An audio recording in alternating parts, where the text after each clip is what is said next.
Hello again, everybody. Root Beer here. We're going to take a look at question number 22 on the grade 7 Gauss paper from the year 2001. So hopefully you've had a chance to take a look at it. Let's see how well we do now. So question 22, which I have up here at the top. A regular hexagon is inscribed in an equilateral triangle, as shown. If the hexagon has an area of 12, the area of the triangle is... Alright.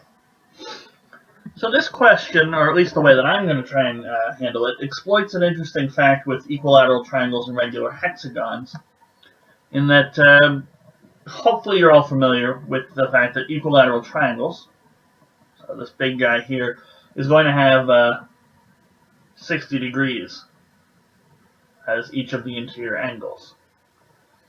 And a regular hexagon has interior angles of 120 degrees, and that should make our life a little easier.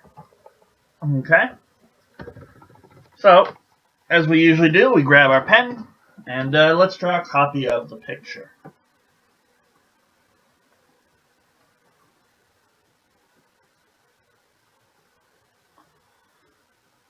It's not super exact. I mean, I can already see that this is not an equilateral triangle. This one side clearly longer than this side. But this is the hexagon that we've got our hexagon in the middle here. Now, because this bigger triangle is equilateral, each of these angles is 60 degrees. Okay? But we know that this is a regular hexagon, so each of the interior angles have 120 degrees.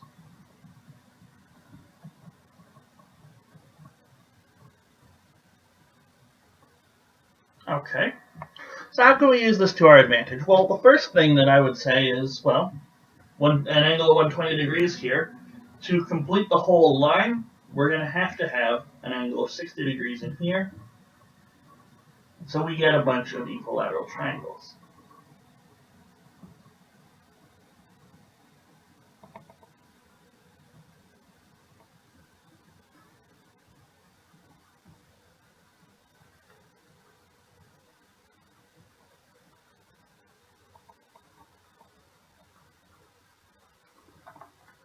So we get that the, I don't know, we'll say orange triangles.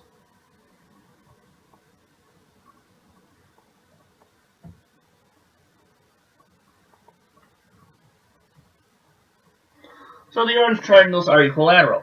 Okay, that's great. But are we really any closer to finding the area?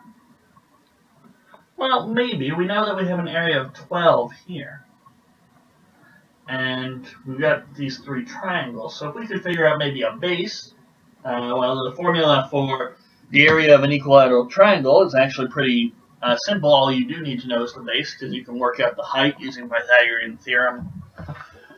So maybe if we could find the base, but if we do a little fiddling around, it turns out that this regular hexagon in here, it was not chosen arbitrarily.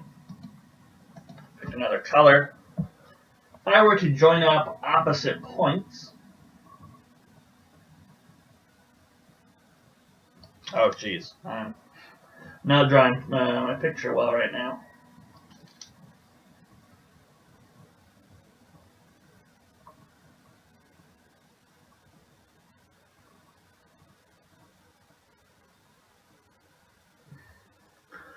Well, it turns out that each of these would have 60 degrees. It splits our 120 degrees in half.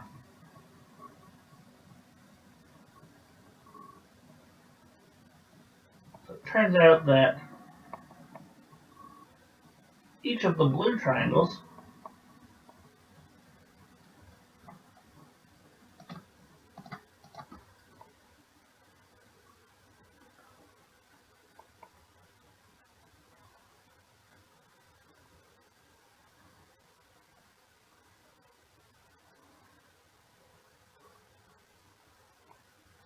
they're also going to be equilateral, just because we can show that everywhere we go, we have an interior angle of 60 degrees.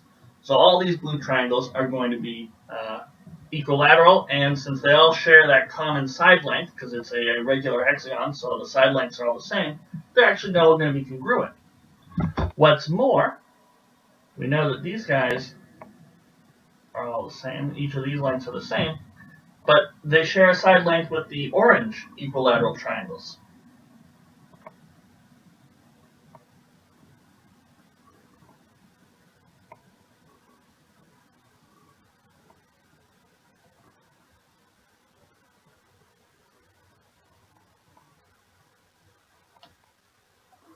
So each of them have the same side length.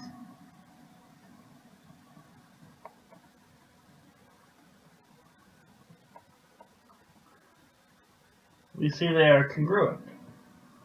So each of the blue triangles is congruent, and each of the orange triangles is congruent, and the orange and blue triangles are congruent themselves.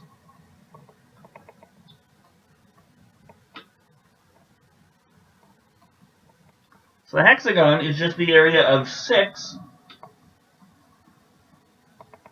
small triangles. Okay? The big triangle is the area of 1, 2, 3, 4, 5, 6, 7, 8, 9 of the small triangles. Okay.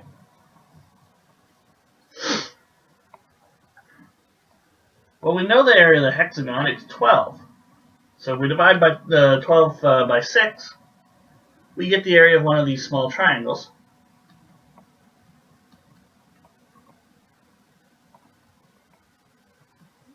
And that's also going to be 1/9 the area of the big triangle. So without even figuring out what the area of a small triangle is, incidentally it is going to be 2, we could actually rearrange these equations and say that the area of the big triangle is going to be 9/6 the area of the hexagon. And we know the area of the hexagon is 12, and we work that out on our calculator to get an answer of 18. So let's check and see, did we read the question right? We want the area of the big triangle, yep. And is 18 one of the possibilities? Yes, there it is D.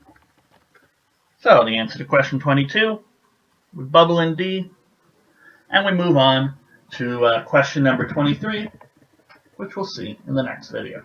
Thank you for watching.